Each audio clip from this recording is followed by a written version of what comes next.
1월 29일 목요일 새벽 예배를 올립니다. 찬송가 550장입니다.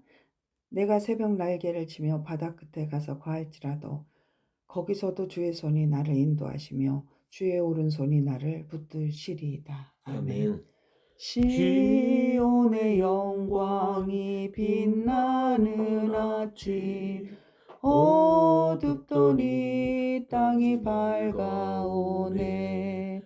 슬픔과 애통이 기쁨이 되니 시온의 영광이 비춰오네.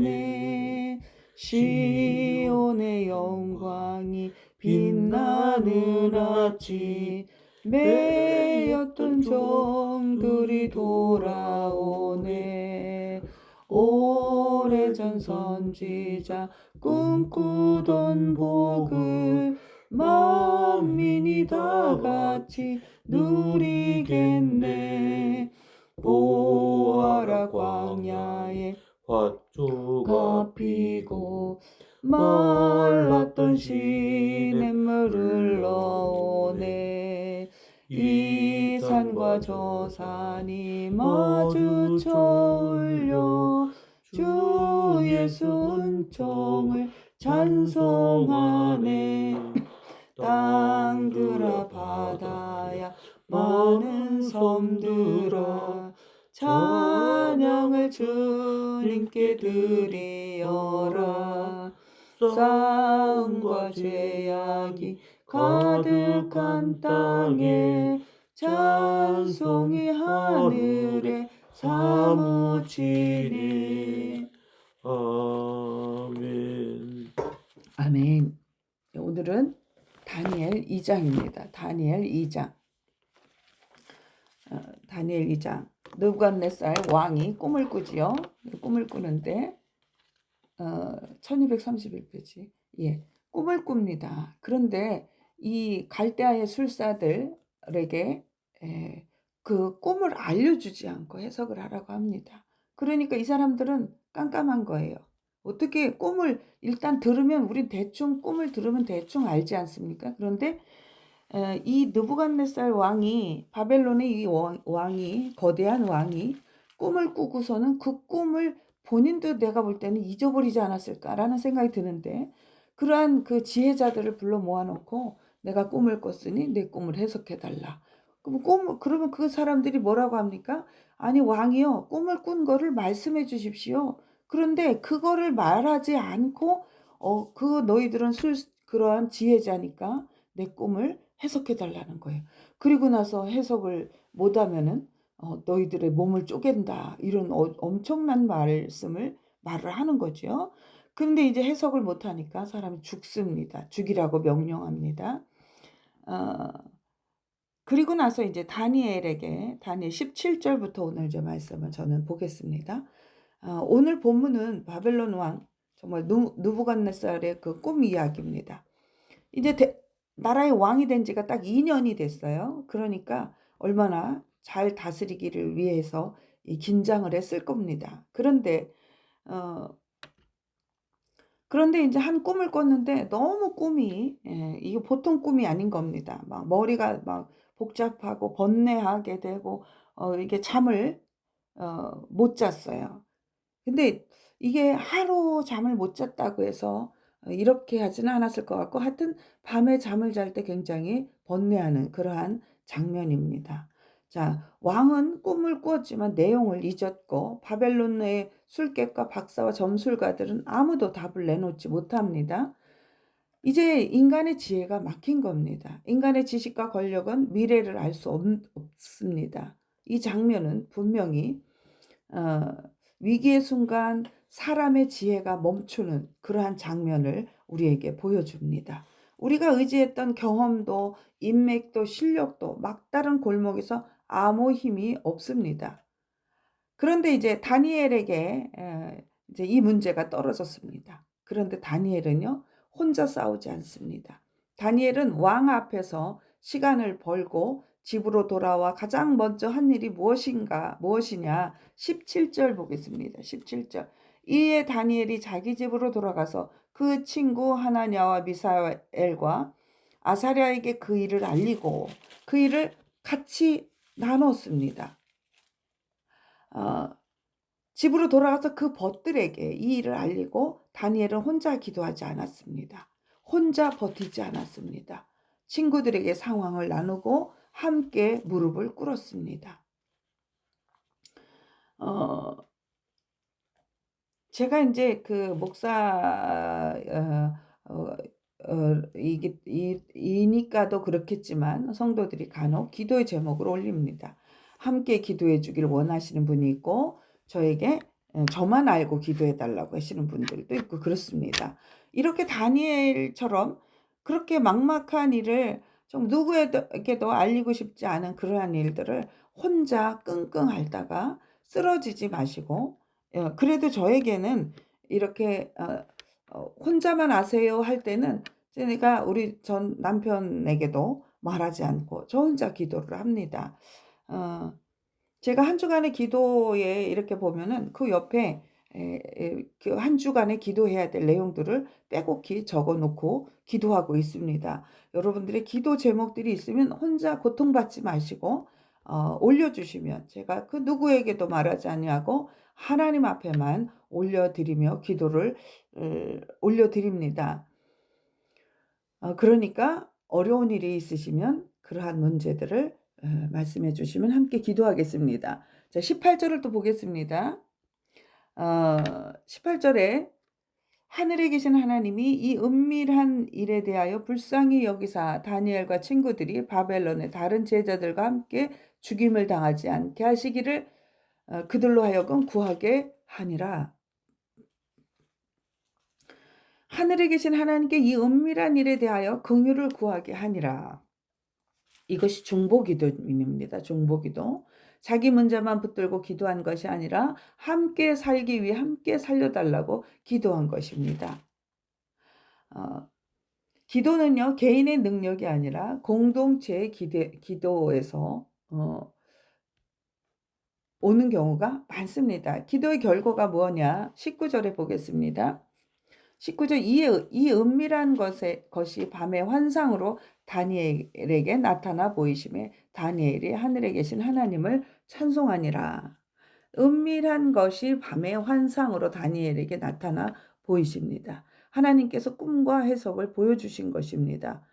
하나님은 다니엘의 머리보다 다니엘과 친구들의 무릎을 사용하십니다.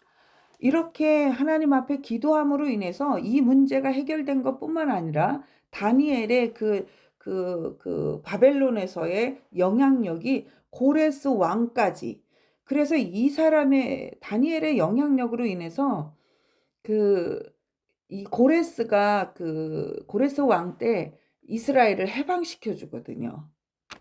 그러한 역사가 이들의 기도로 인하여 일어난 것입니다. 계시는요, 똑똑함에서 오지 않습니다. 인간이 너무 똑똑하면 하나님이 계시하실 수 없을 것 같아요. 왜냐하면 자기의 똑똑함을 의지하거나 자기의 생각을 의지하기 때문에 그렇습니다. 기도에서 옵니다. 하나님의 비밀은 기도하는 공동체에서 열립니다. 우리 교회도 요즘에 지금 교회를 위해서 기도를 하고 있습니다. 여러분들도 함께 기도해 주시길 바랍니다. 교회의 부지 터를 위해서 지금 기도를 하고 있으니까 모두가 함께 동참하여 기도해 주시길 바랍니다. 이 중보는요, 하나님은 우리 주님도 중보자이시거든요. 그래서 우리가 중보할 때 내 문제는 하나님께서 자동으로 함께 열어주신다. 어떤 분이 중보를 많이 하시는 분이 있는데 중보를 하다 보면 자기 기도를 할 때 기도할 기운도 없고 그렇다고 하는 에너지가 다 빠져서, 그런데 그 모든 기도, 본인의 기도가 응답이 되는 것을 보면 참 중보의 그 은혜를 느낀다라고 간증하시는 분이 있습니다. 중보 기도는요, 한 사람을 살리는 것이 아니라 공동체를 살립니다. 이 기도로 인해서 다니엘이 살고요, 세 친구가 살았고요, 바벨론의 지혜자들이 함께 살게 됩니다. 한 사람의 문제가 공동체의 기도로 해결되는 것입니다. 또 중보 기도는 개인 돌파뿐만 아니라 공동체 구원의 통로가 되는 것입니다.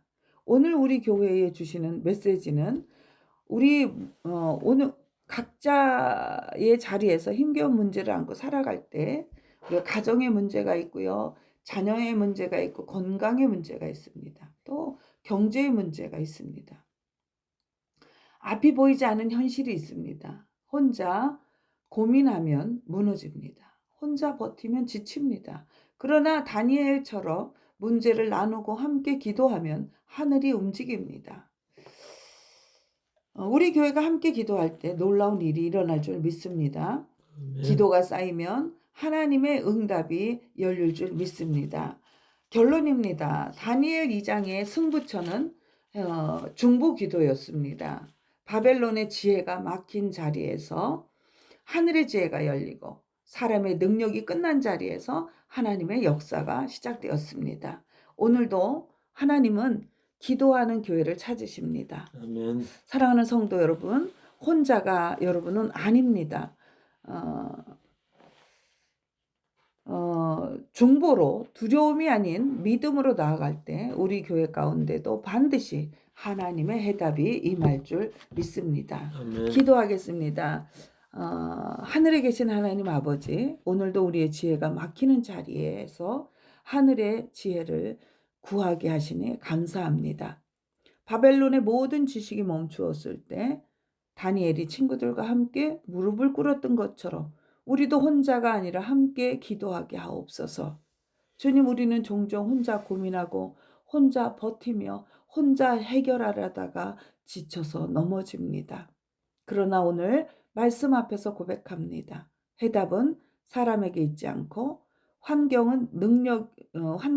능력은 환경에 있지 않으며 응답은 오직 하나님께 있음을 믿습니다. 주여, 우리의 교회를 기도의 공동체로 세워 주옵소서. 각자의 문제를 숨기지 않고 나누게 하시고 형제의 아픔을 내 아픔처럼 품게 하시며 중보의 눈물로 서로를 살리는 교회가 되게 하여 주옵소서. 오늘 특별히 우리의 자녀들을 주님 손에 올려드립니다. 세상의 소리보다 하나님의 음성을 더 크게 듣게 하시고 경쟁보다 소명을 알게 하시며 성공보다 순종을 선택하는 믿음의 세대로 자라나게 하옵소서. 흔들리는 시대 속에서도 기도의 뿌리를 깊이 내린 자녀들이 되게 하옵소서. 주님, 병상에 있는 성도들을 기억하여 주옵소서. 몸의 연약함으로 신음하는 이들에게 하늘의 평강을 부어주시고 아픈 자리마다 주님의 손이 얹혀지게 하시며 회복의 은혜가 흘러가게 하옵소서. 의사의 진단보다 크신 하나님의 능력을 경험하게 하옵소서. 앞이 보이지 않아 두려워하는 성도들에게 다니엘에게 주셨던 밤의 환상처럼 오늘도 하나님의 길을 보여 주옵소서. 막힌 문 앞에서 낙심하지 않게 하시고 기도의 문을 두드리게 하옵소서. 주님, 우리 교회가 함께 기도할 때 하늘의 문이 열리고 묶였던 문제가 풀리며 죽었던 소망이 다시 살아나는 역사가 우리 가운데 일어나게 하옵소서. 사람의 지혜가 끝나는 자리에서 하나님의 역사가 시작됨을 믿습니다. 오늘도 은밀한 것을 나타내시는 하나님, 우리의 가정과 교회와 다음 세대 위에 주님의 뜻을 밝히 보여 주옵소서. 모든 영광을 주님께 올려드리며 예수 그리스도의 이름으로 기도드립니다. 아멘. 아멘. 하늘에 계신 계신 우리 아버지, 아버지의 이름을 거룩하게 하시며 아버지의 나라가 오게 하시며 아버지의 뜻이 하늘에서와 같이 땅에서도 이루어지게 하소서. 오늘 우리에게 일용할 양식을 주시고 우리가 우리에게 잘못한 사람을 용서해 준 것 같이 우리 죄를 용서하여 주시고 우리를 시험에 빠지지 않게 하시고 악에서 구하소서. 나라와 권능과 영광이 영원히 아버지의 것입니다. 아멘. 우리가요, 이게 기도라는 거가 참 어려우면서도 또 쉬운 거가 있습니다. 우리가 주기도문 있잖아요. 문제가 생기면 여러분, 저는 이제 시편 23편을 붙잡고 200번 이렇게 기도를 올려드립니다. 그러면은 그 문제가 해결이 나기 전에 제 마음에 평강이 임하거든요. 여러분들도 꼭 부탁입니다. 성경 말씀을 붙잡고 기도를 올리시든지 아니면 주기도문은 우리가 누구나 다 외우고 있습니다. 저는 지금도 주기도문 외우라 그러면 옛날 구버전으로 그냥 나오거든요. 괜찮습니다. 그것을 200번, 300번, 1000번 제가 제 주위에 아는 분은 1000번씩 이렇게 올려드리는 분들도 계세요. 그러니까 여러분들 그 마음의 평강이 임할 때까지 마음의 평강이 임하면 그다음에 문제는 하나님께서 해결하십니다. 사랑하는 성도 여러분, 우리 모두 중보합시다. 기도합시다. 사랑하고 주님의 이름으로 사랑하고 축복합니다. 아멘.